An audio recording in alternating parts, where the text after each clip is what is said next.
It is time for Streetwise with former chief of the New York City Sheriff's Department, former chief of the Seagate Police Department, retired New York City detective, Time Warner Public Access Media Award, Joe Franklin Super Excellence in Broadcasting Memory Lane Award, New York Veteran Police Association Streetwise Productions, host of Streetwise, Mr. Lou Telano.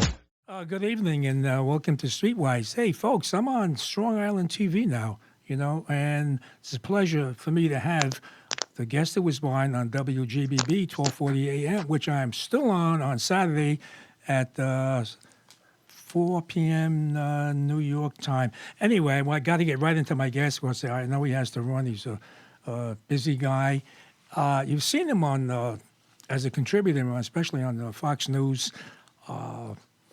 He was, he's, oh my God, he has so many he has 4 great books out. He's a top-selling author, and he was also a top-playing safety.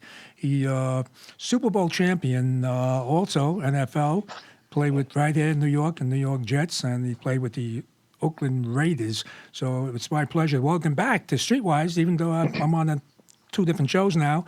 Burgess Owens, thank you for coming back to Streetwise. Lou, my pleasure, my friend. Looking forward to chatting again. It's been a little while. I know.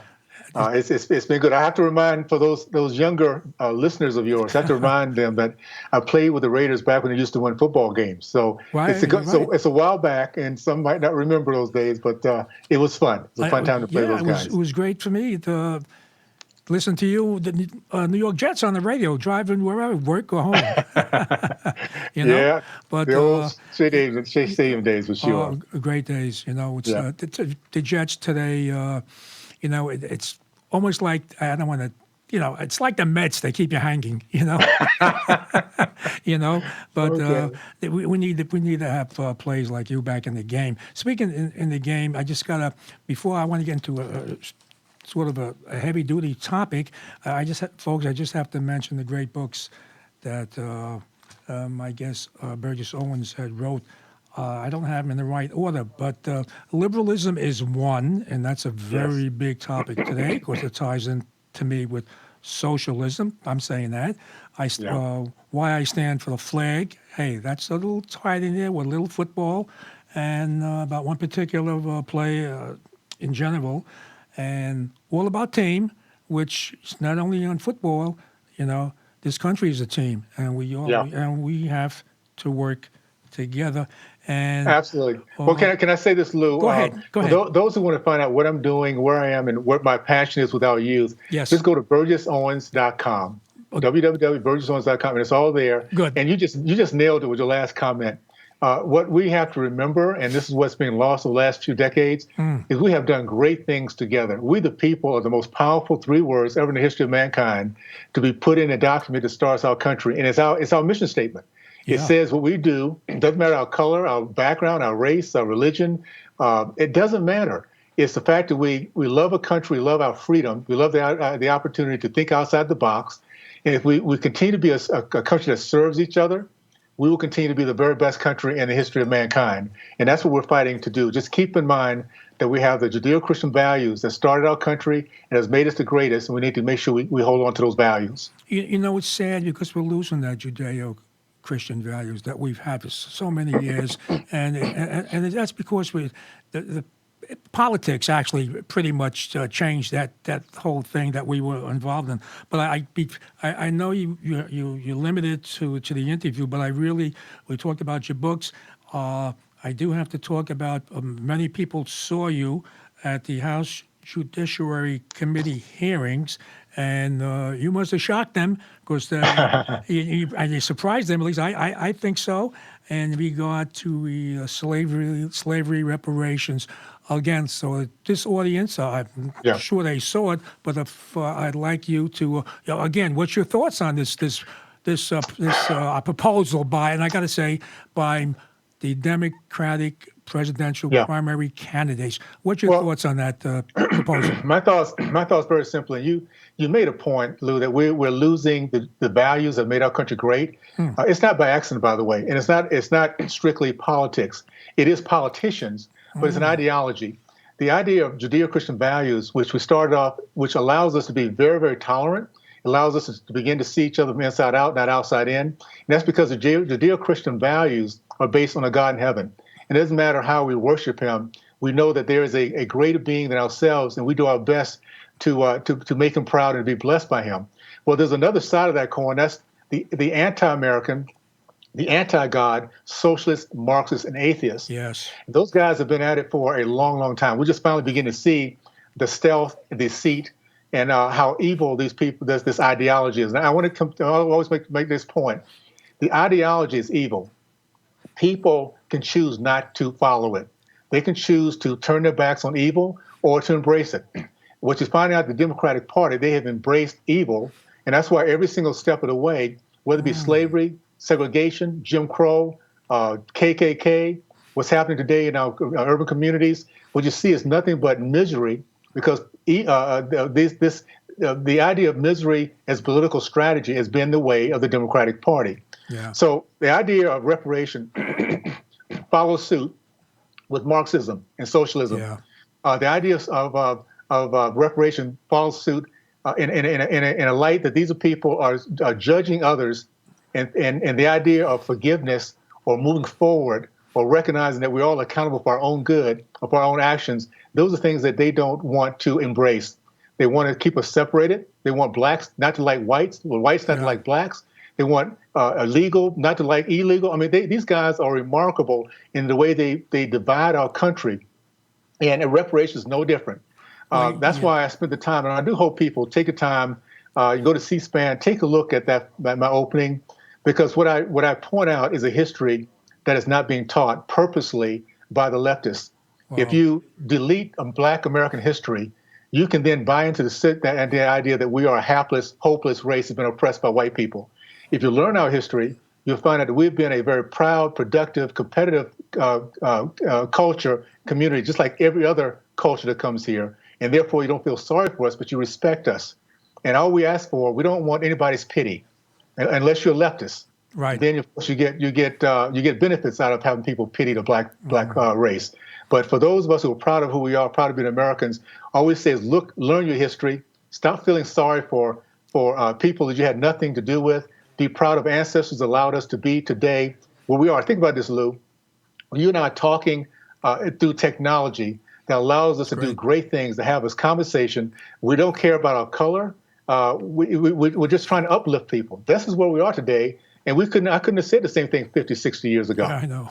So we have come a long way. We need to be proud of who we are. And for white Americans, stop apologizing for your great ancestors. Look at what they've done to help people from every single segment of a society. And Black Americans, you need to be doing the same thing. Look at what you've done and contributed to our country, make it the greatest country it is. And stop allowing these people to put down our ancestors and put down our race as being hapless and hopeless. You know, good point is you be in the locker room with everyone. You know, you never thought you're out there teamwork, and that's the way I've done it as a policeman. You're in the locker room with black officers, Hispanic. I want to go through the whole Megillah, but you never think of race. And that's right. And that's like you guys did in the game. It's team. That's why I love that book. You know, it's all about team. But we seem to again, not to be repetitious, but we lost it. And these people that are promising to give all the new millennium kids and a lot of people, everything, you know, just to get where they are. But they're phonies, they're fakes, like fake news. They are fake.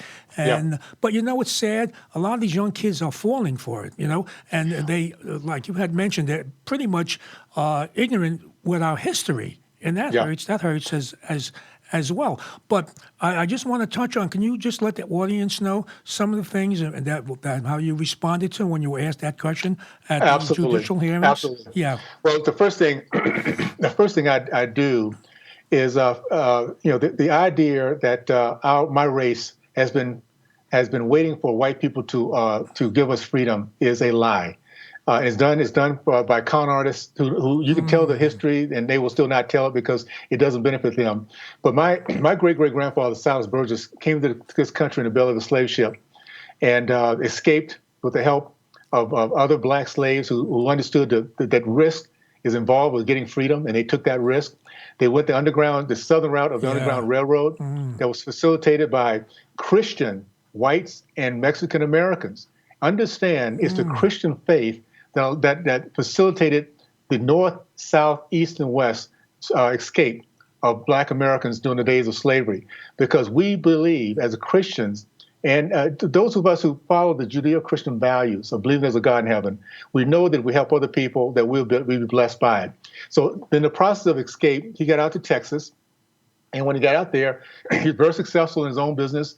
Was able to purchase 102 acres of land within 2 years, paid off. He was able to start the first Black church, the first Black elementary school, was a pillar of his community, again, a Republican. And he showed what can happen with any person who's given liberty, given opportunity, given hope. And then that was the way, Lou, that my entire race was from the 1940s, 50s, and 60s, as we led our country. And these are things that's hidden from our Americans. The Black American community was the most competitive minority in our country. We led our country in terms of percentage of men that are committed to marriage, more than any other race, 70%. Men committed to free market, business ownership, 40%. Men committed to education. We matriculated more men and women from college than any other race at that particular time, percentage-wise. You can go through a litany, and all it came down to was before the liberals took over and put policies in place that hurt my race, we were on our way to really doing some great things, and unfortunately, we bought in to their con. Exactly. And we now look at people in a different way because of it. You had a bunch of con people that went in there, and I have to say this, the Black American con people came in like an Al Sharpton, I have to mention that came in because I was there. I remember him running around Brooklyn. I was out there too, and I saw how he was talking to the kids. They had we worked in areas that racism was not their thought until he told them, hey, you guys, people hate you. They would tell these kids, what people?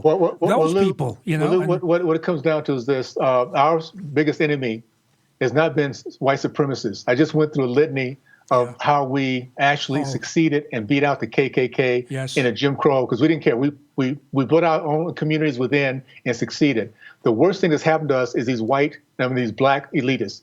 These Black socialists and Marxists, people like Sharpton, John Lewis, Maxine Waters, the Black Caucus, Barack Obama, you name them, they're all elitists.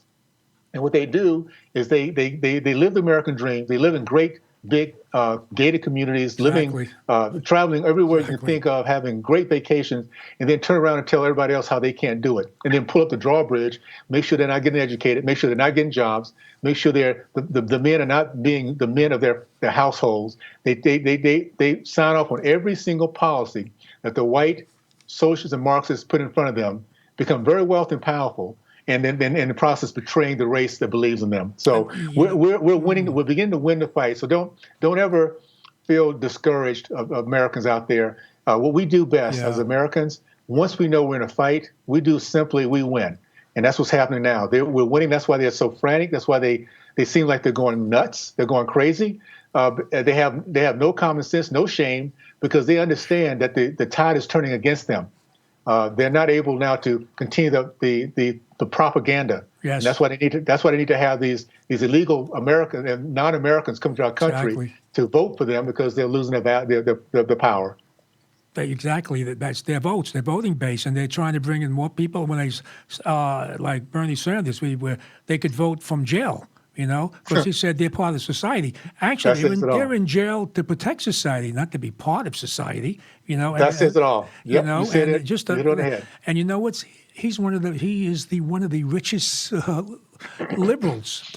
He's just a socialist, I should say. All these so-called people that are preaching socialism are millionaires now. They're going after the 1%, which they call, let's get after the 1%, because people assume the 1% are multi-millionaire Republicans. They are part of that 1% themselves. So, well, if you try to make sense of these people, their thought, their critical thinking skill, it's going to drive you nuts. So don't go there, because it will drive you absolutely crazy, because it doesn't make any sense. It comes down to they work on emotion. They work on propaganda. They keep people illiterate and not being able to read, so they can flush out on TV their message without people wondering or questioning what they do. And you're right. What socialists do, very simply, they use misery as a political strategy. Yeah. It is the top percentage of these socialists, these heartless politicians who literally use the people who depend on them, make them miserable, make them fail, so they can continue to keep their base. When you take away God from anything, this is what you get. And socialists and Marxists and atheists, you're taking God out of the picture. So there's no such thing as love for their brothers. There's no such thing as service to others. It's all about themselves. They're narcissists. They're heartless, and we need to make sure we vote them out. And I got to add to that. And I got to add, and they're Democrats. That's me saying it, Yeah, so I'm saying it. They're Democrats. Yep. That's the common bond. That's the common denominator. And it became a theme. I mean, that for some reason, you would think they have a contagious disease because they all have the same mind thought and they're all preaching the same thing. Give people everything, and they think that's going to work. But one of the things that I do say, talking about, because every once in a while, especially when I was doing TV before, they assume because of my positions on being a Judeo-Christian, I don't know what it has to do with politics, that's the way I was brought up, and being a conservative, they assumed I was a Republican. So I'm not a Republican. I'm not a registered Republican, but I guess you can call me a conservative Democrat. I don't know. Yeah. But what your point, I have an analogy when you talk about what happened. You like when your family was before the railroad and how things struggle. I was able to run for Congress in 1998. I didn't think I was going to win. I ran with the wrong party, I should say, the losing party. But when I was a kid, I had a little shoe shine box, and I was shining shoes in Times Square. I was 10 years old. I would take the subway, put it in the potato bag because I was embarrassed carrying a shoe shine box. But my point is that how can a kid, I never thought when I was shining shoes on 8th Avenue, 42nd Street, that years later I would be a candidate for the U.S. Congress. Now, where can you do that? You just described the American way, Lou. Where can you do that? That is the American way, and that's the ability for you to say a couple 9 words. If I can do it, you can do it. Exactly. That is the magic of America. And those who say if I can do it, you can't, they need to go someplace else. They need to go back to countries that they really fall in love with, like Cuba, Venezuela, Russia. Go back to those countries that you really agree with those philosophies, and I think we'll just be fine. Because at the end of the day, we have to be proud of our culture, the policies that get us there, and make sure that our kids have that second chance to do their thing. I know, but if you say go back, you automatically called a racist. That's one of the problems, People are reluctant to say, but what I say, but very similar to what you just said, I'm not telling you to go back. Go to a country that you feel is better than this country. That's all. Just leave this country. Well, and this is what we have to do. I mean, I get it. I mean, everybody now is concerned about being called a racist. You got to parse your words so you're saying just the right things. Well, being a black man of color, I can say this. Go back to any country you want to go to that if you don't love our country here. At the end of the day, that's what it comes down to. If you put down our flag, you put down the Judeo-Christian values, you put down the policies that allows our country to move forward. If everything you have to do is put down our history, the whole idea of calling us a racist country where you have the greatest opportunities to go out and have a microphone, it's time for us, first of all, understand that that's what leftists do. They throw a grenade into the party, and that grenade is racist. And we have so many good people so concerned about being called a racist, they'll do anything not to be called. They'll shut up. They'll say nothing. At the end of the day, we need to have the courage to recognize that's what these people do. The greatest racists in our countries are those who continue to look at our skin color and make decisions based on that. So those who divide us based on our race, those who want reparation based on race, those who want policies based on race, those who want to call other people racist because they don't agree with their philosophies, those are the people that are truly dividing our country. And if we understand that, stop being, and again, I get it. I understand that sometimes it's not worth going down that road. Right. But I think personally, and maybe it's just because it's black conservatives need to speak up more. We need to call these people who they are. And at the end of the day, if they don't love our country, as a black American who's proud to be here, whose great-great-grandfather came in the belly of a slave ship, whose grandfather served in World War I, whose dad served in World War II, as a black man who grew up in the Deep South, go someplace else if you can't love our country. At the end of the day, that's what it comes down to. You're absolutely right. But I got to touch on some of the things you said at the judicial hearings. In your response when they were asking you what's your thoughts on reparations, you said some strong. You said some strong. Folks, you got to go on YouTube and watch Burgess Owens at the congressional hearings that was conducted a short time ago. Just can you emphasize some of the highlights that you? Oh, absolutely. What I made the point, and this is so important to recognize, that first of all, reparations came out of a socialist mindset out on college campuses back in 2000 from Berkeley. So it's the socialists that actually, Marxists, that started this whole process. And my concept was very simply this: reparation is one other way that Marxists divide us. They turn people that are white, that have a history of their ancestors are white, into people that are quote evil, who had nothing to do with any of the stuff that happened 200 years ago, and they make my race a race of racism, a race that actually that look at skin color and judge people because of it. So my thought is, if we're gonna pay some, let's look at restoration. And restoration means if you've done damage to somebody, you pay up. You pay for the damage you've done. The Democratic Party needs to pay restitution to the Black community and to America. It was the Democratic Party that started the Civil War. Correct. It was the Democratic Party that started KKK and Jim Crow and segregation. So let them pay for every bit of misery they've given to my party. And those who learn our history, if they want to stay there, that's absolutely fine. They just need to pay up also. You have a D next to your name, just pay up with the rest of them, and you should feel really good about yourself. Yeah. And the other part was white Americans, Republican and Democrat, those who feel guilty, those who look at their skin and say, because I'm white, I'm now guilty. First of all, you've been turned into a racist. Now, understand that. If you look at your skin and look at somebody else's skin and think you're better than them, then you become a racist. So even though we might feel good about that, that's what these guys are doing to good people who just want to do the right thing. So if you still feel that way, go ahead and you should be paying restitution also, so you now feel guilty anymore, and then we can go ahead and move on. So those who have been guilty or part of this, who feel that their ancestors were part of the problem, let's pay up, guys. Pay up. Let's move on, and then the rest of us can move on, and we can start building up, our future on looking at each other from outside in, not inside out. Well, brought up a good point, because there are a lot of young people unaware that the KKK was really, and I have to say this, the KKK were a lot of U.S. senators and law enforcement, a lot of sheriffs, and they were Democrats. They were Dixie Democrats at the time, which were the KKK, and actually were involved in slavery. But can I say this one quick thing, Lou? I think a little bit of history that people don't know, and I think it's important as we're talking about the KKK.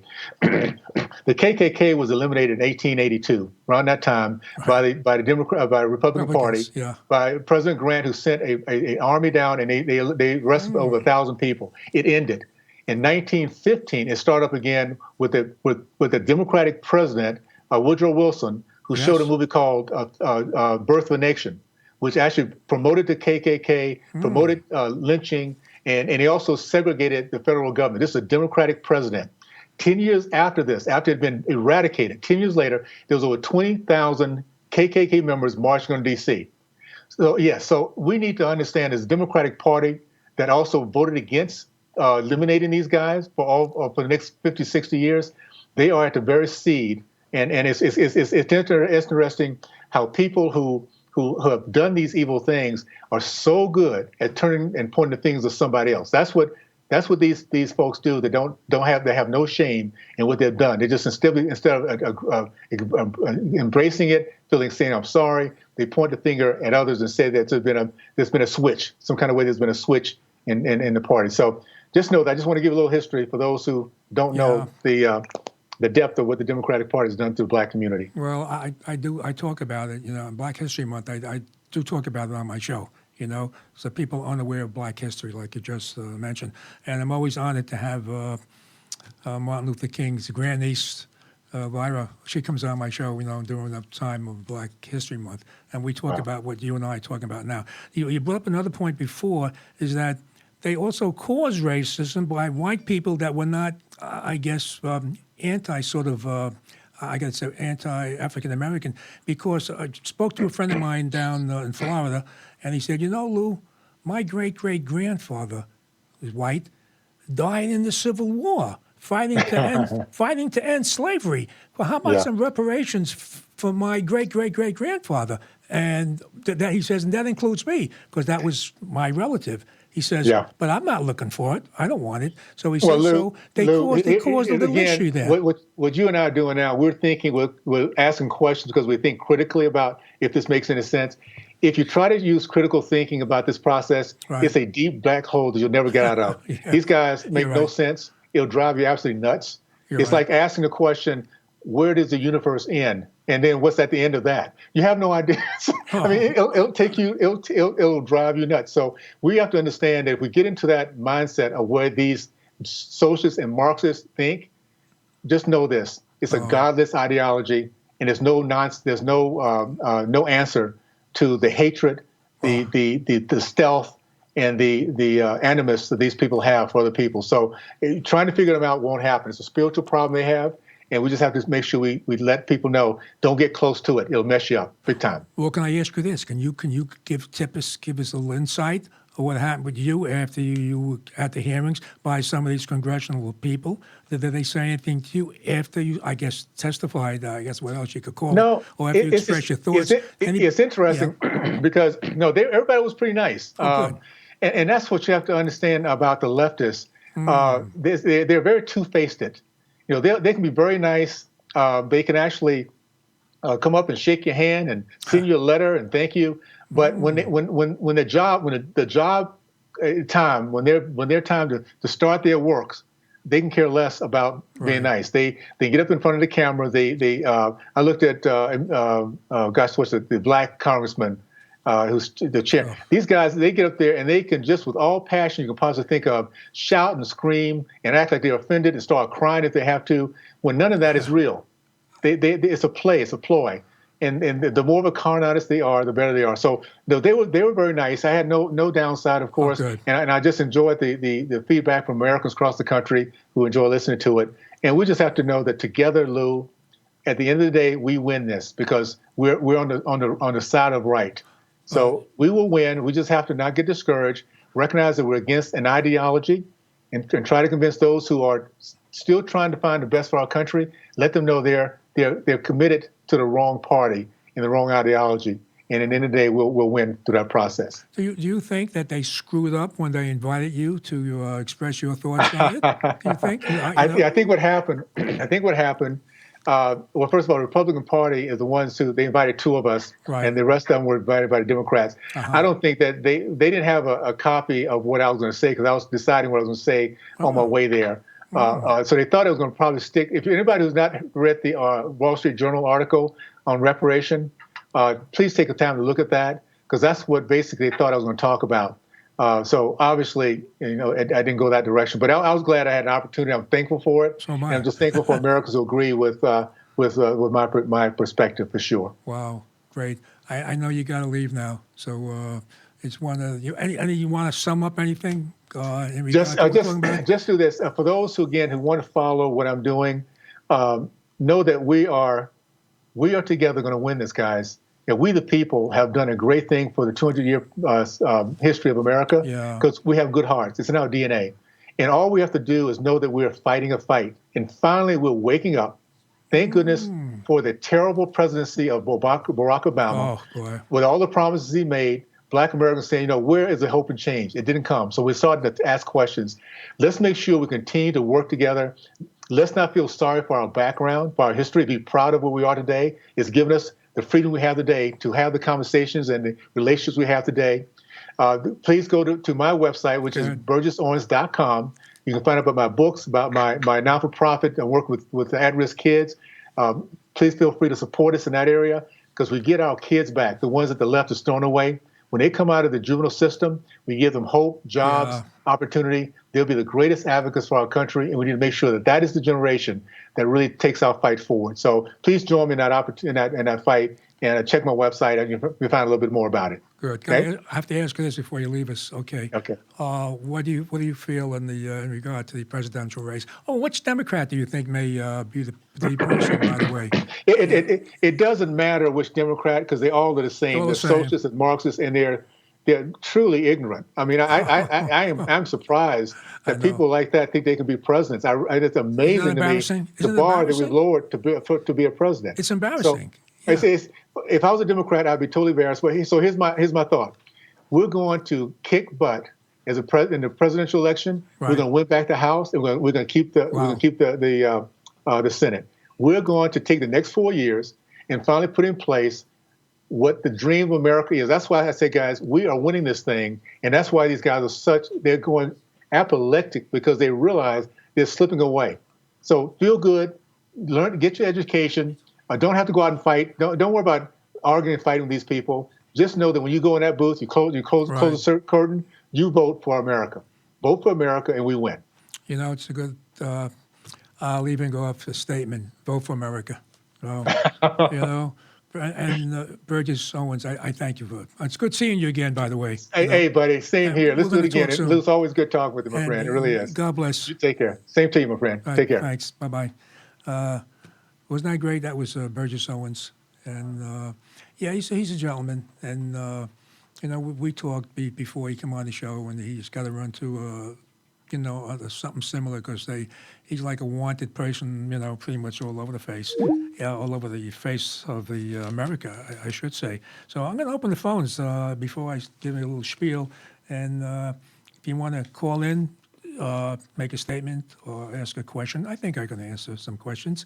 And I do have to say, there's a pretty young lady walked in here. She's going to distract me, you know. So anyway, the phone number is 516-945-9099. That's 516-945-9099. You know, if you want to talk about my guest, Burgess Owens, who was just had a great conversation with him. You know, folks, I don't do people's what I do. I don't do an interview. I do a conversation. So I find that's it's warmer and it's more personal, and that's why I'm pretty much, people say, Lou, how do you get all these people as your guests? Because I don't go by a book and go down the line, question number 1, 2, 3, 4. I'll add to their question, and I'll respond with a question, not to confuse you, in regard to their question, you know. So it works. It works for me, because I like to get personal with my guests, you know, not too personal, but personal enough to have a great, warm conversation where you don't get stiff, like you watch a lot of these talk shows, and the person is stiff. Speaking of talk shows, many of my guests have been on, like Mark Levin, Hannity, Bill O'Reilly when he was on, Tucker, and they go back and forth. So Streetwise is also on WGBB 1240 AM radio, folks. And no, I think that's a call. Is that a call? Okay. Do have someone calling in.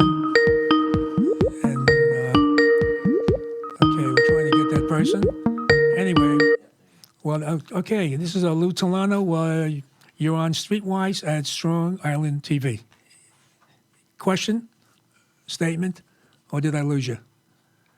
I might. I'm hanging on. I know we have a guest on, and the guest is calling back. I don't want to lose any guests, folks. So try me back. Anyway, again, while he's buzzing in, this is Lou Telano, and I'm on Streetwise on Strong Island TV. The phone number here, 516-945-9099. I think I lost the caller. Anyway, again, I hate to lose callers, because I like to have a conversation with people that can talk about the guest that I pretty much just had a conversation with. So, yeah, I just want to touch on a few things, and you know, we talked a little about the Democratic candidates running in the 2020 presidential. Okay, my guest is on the air. This is Lou Telano, Streetwise. Your question or statement? Hi, Lou, this is Rick. Lou, first I want to mention that Burgess was a fabulous guest. That's number one. Great. And the other thing I wanted to ask you, I know Yeah. you ran for Congress a while back. Right. Another time, another generation. If you were in Congress now, Wow. what would you be doing? First of all, Any ideas what might be a thought that you might be considering doing or suggesting? Anything of today? Because things have changed since the Wiener days. you know, first of all, let me make it. I'd kick ass. Let me put it out to start with. But well, I want to elaborate more than that. Whoever thought that Congress would be the way Congress is today? You said Rick, right? That's your name, Rick? Rick, whoever Yes, thought, that's correct. Whoever Yes. thought Congress would be the way it is today, So decision, since I'm, I guess you can call me conservative, but I'm really middle class America. So I would have a problem, Right. I would think, because Congress right now is predominantly, actually, Congress is, Democrats pretty much run Congress. And I'd have a tough time with them. I don't know if I would handle it, but I would be fighting with them pretty much every day, especially with the four people that they call the squad, Right. And those are the four congressional people that I'm going to talk about in a minute if I can. So that's kind of rough, I should say, Rick, because I would be actually the opposite from everything they're doing, whatever with their free stuff program, their Right. racism program. I just, when conning the people, and if, it would be kind of rough for me. But I would do what I always do. I'd stand my ground and believe in, like Burgess Owen said, stand with my principle, Judeo-Christian principles, and support Middle America. And that's what I would do. I don't know. I think I would rock the boat. Let me put it that way. Well, maybe that's exactly what they need. Now, the other thing I'd like to know, Yeah. I know you have a law enforcement background. What would be a suggestion stopping all these guns coming into New York and in this area? And what would be your feeling of how maybe, and I use that word to bring back stop and frisk by law enforcement? Okay, you must be a cop because you used that word stop and frisk on next cop. Okay, you gave yourself away. Okay, first of all, the guns, we had to bring back, but we're talking about New York City, we have to bring back stop and frisk. The rise of shootings right now, which they don't talk about, but we just had one yesterday, the day before. I think Mayor Bill de Blasio was trying to catch up with Chicago, over the last couple of years. Over 1,000 kids were shot. 80% were killed in the street by guns. And not to get too political, but 99% of them were black kids. So I'm going to get political because how come black lives don't matter in Chicago? I don't understand that. I don't see Al Sharpton marching through the streets in Chicago.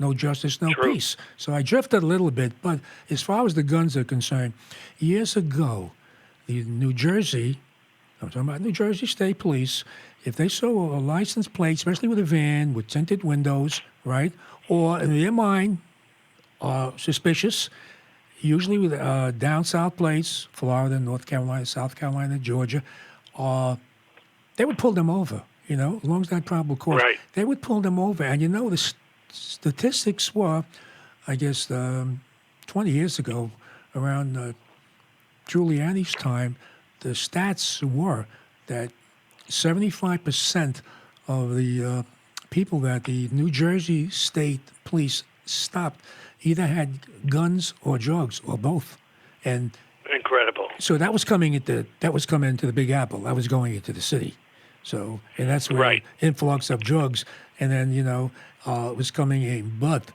some politicians said, you get stopped driving while black or driving while brown, or driving by purple. Yeah. I don't know, some stupid stuff.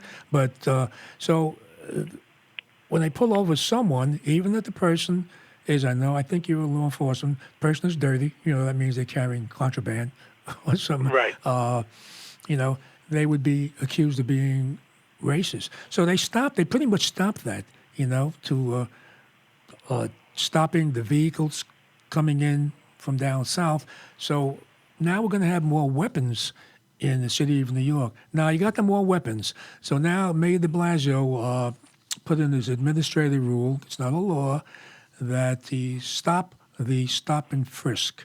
And as a result of that, this is why, Rick, we have all these guns and all these shootings in New York City right now.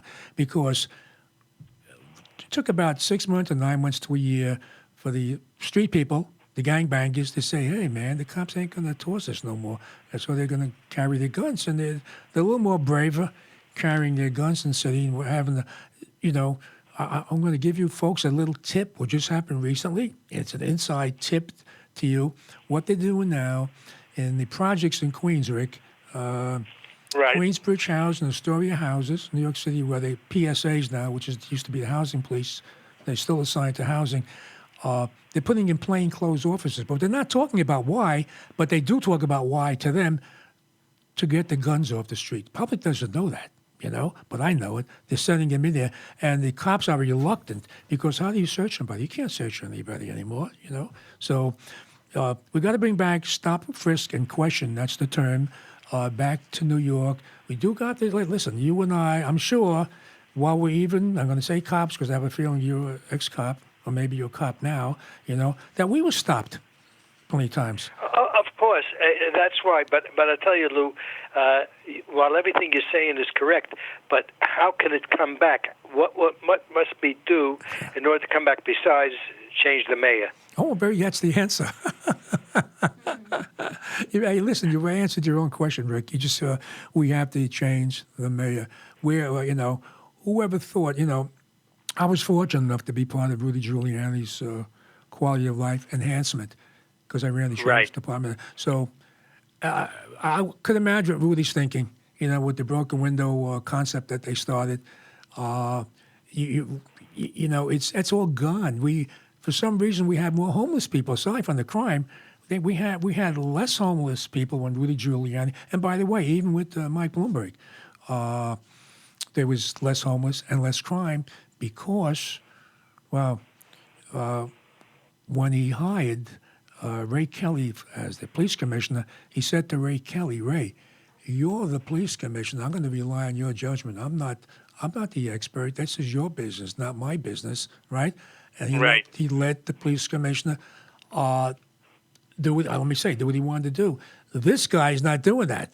This police commissioner now, when de Blasio says jump, the old cliche, he says how high.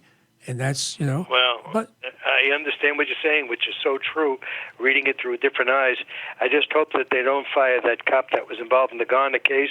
I hope that he's not going to be thrown out there to fire him when he tried to do his job. Not try. He did his job the best he could under the circumstances that prevailed at the time of occurrence, which anybody puts themselves into his shoes. I don't care who you are. If you were a cop and you had to face that person, you would have done, if you're capable, of doing a similar thing like he did back in the day. And I hope they don't fire him just to make certain people happy. Well, we're talking about the Garner case in Staten Island. Yes. But it all comes together. It's New York City, and that's where our biggest problems are occurring right now, even though we know that they're Mickey Mousing the numbers because, like your mayor de Blasio said, crime has gone down. I don't understand how he could say that. Well, you could say it. You could say it. That's You're so right. But You're so right. He could say it. Very good. Hey, well, I thank you very much, okay, Lou. Thanks. I love your show, and continue good success. Okay, welcome to Strong Island. Okay. Yeah, right. Thank you. Okay, thanks, Rick. He led me. Rick led me into something that I want to talk about. He talked about the Gardner case, and that's about 5 years ago now. That's when cops got a call about. They minimized what was going on there about somebody selling Lucy's. That's cigarettes. And in front of a storekeeper's place of business in Staten Island on a business strip. But you know what it's all about. The reason why Mayor de Blasio is not too tough in regard to this, he was initially because, folks, he sent the cops there. How do you think the cops got there? They don't want to bother no one selling peddlers on the street. What happened is, the Merchants Association in Staten Island, right, who were big supporters of Bill de Blasio, contributors to his campaign, they called City Hall. And they said, Mr. Mayor, we got all these people out here, aside from, hurting our business financially, they're intimidating the customers. Now, if you look at Gardner, the guy who died as a result of what happened there, 6'4", 350 pounds, little old lady, is going to walk into that store. She's not going to walk into that store and not even buy anything because for whatever reason, she sees this big guy standing there, and she's reluctant to go in. So what happened is that Mayor de Blasio got the police commissioner and said, listen, we got to send a team over there to clean up the peddlers. And that's what happened. Folks, you don't think the cops wanted to do that. They had to do it. That was their job. So now, going back to the way cops used to work in New York City, when I say used to, and they told him, look, take a walk. He didn't want to leave. And then they were going to lock him up for disorderly conduct. He refused to be arrested now. And then they had to control him. He was fighting. If you could watch the video, which they show you over and over again, but they don't show you the beginning. You don't see him when he's putting his fist up and he says, come on and get me. They cut that out. They won't show you the beginning. They show you what terminated on that video, where they had to grab him and pull him down. Okay, like I said, 6'4", 350 pounds, You have no idea if the guy had diabetes, which he does. You don't know if he had high blood pressure, which he did, You don't know if the guy was obese, which was kind of obvious. But what I'm saying is you don't know the guy's medical condition. And a lot of times when you do try to arrest somebody, they'll say that. The word he used, I can't breathe.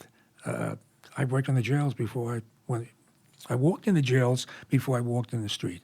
And that's not uncommon when you grab somebody.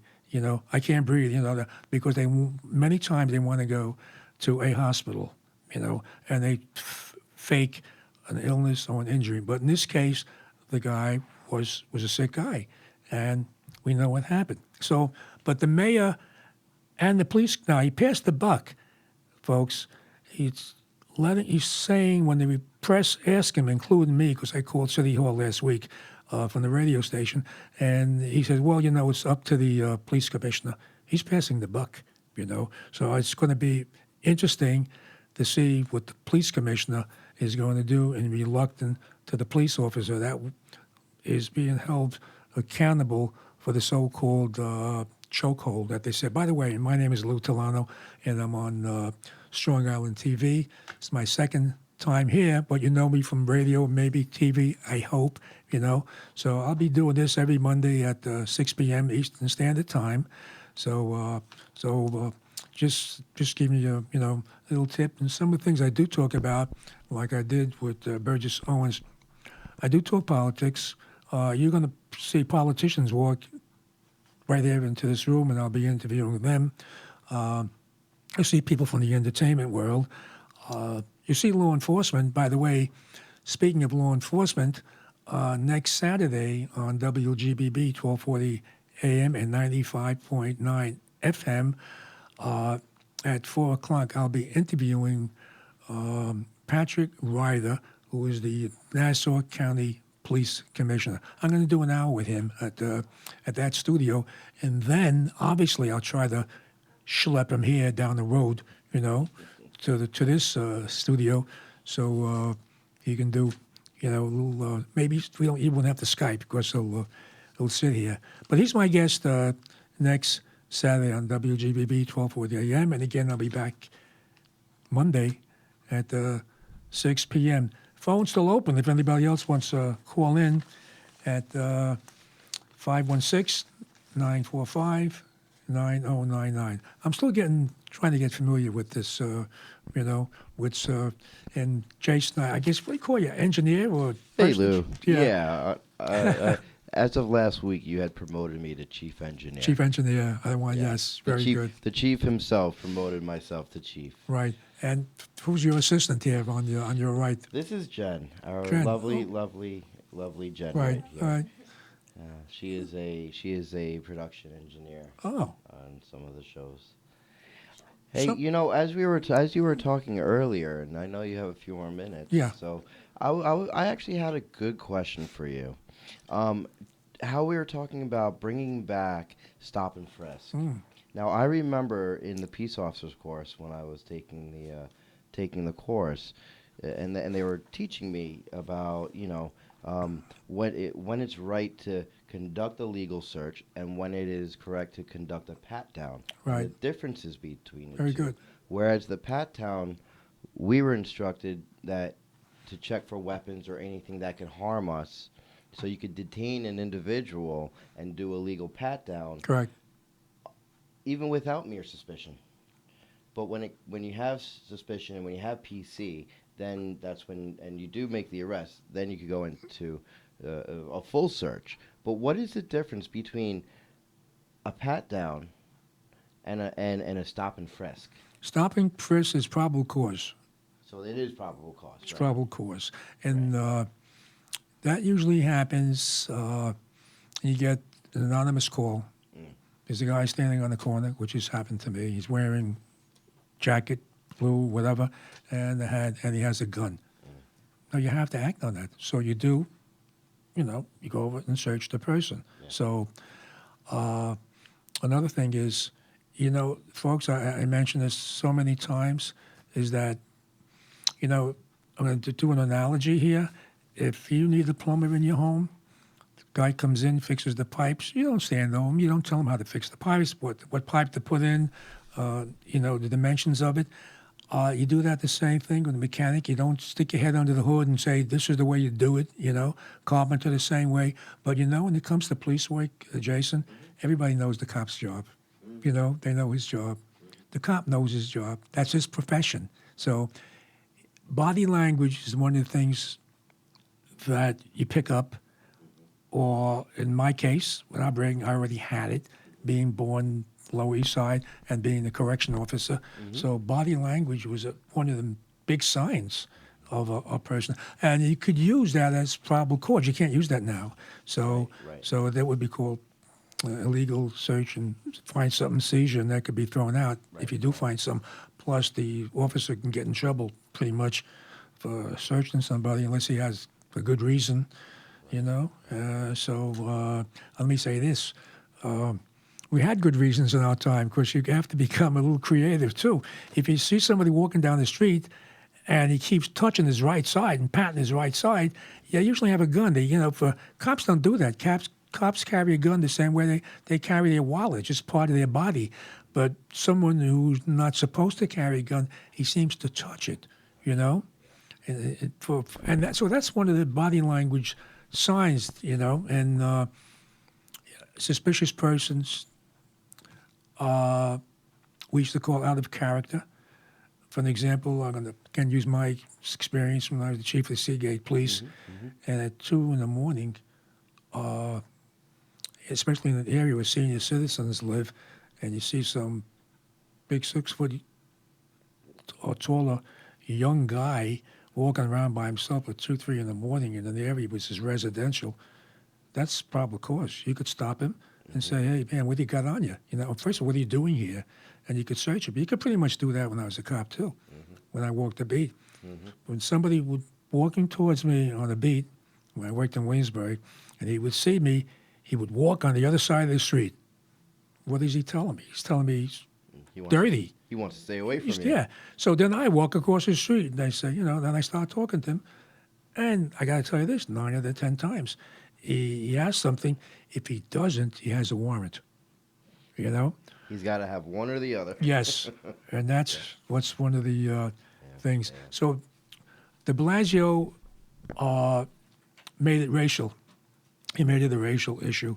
And he mentioned to his son, because his son is African American, you have to be careful of the cops, because just because you're African American, a young guy, they're going to search you and they're going to stop you. And so he caused a lot of breakdown in the police department and a lot of rhetoric. And but like Rick, the caller, said, if we want to get the guns off the street again, we have to bring back this stop and frisk. And if you let the plumber and the carpenter and all these people do their job, let the cops do their job. They know what to do. That's their job. If they're chasing somebody down, shooting with their weapons, chasing somebody, are you going to join them chasing this guy? But yeah, everybody becomes an expert. How come the cop did this? How come the cop did that? That's pretty much famous question, And how come you guys did this? It's a pretty, and it's gotten worse, folks. So, well, let me say this, folks. Lou Telano on Streetwise at where am I? Strong Island TV, and I'll see you next Monday, 6 o'clock, same time, same place. Lou Telano. Thanks for listening to Streetwise, and I'll catch you later.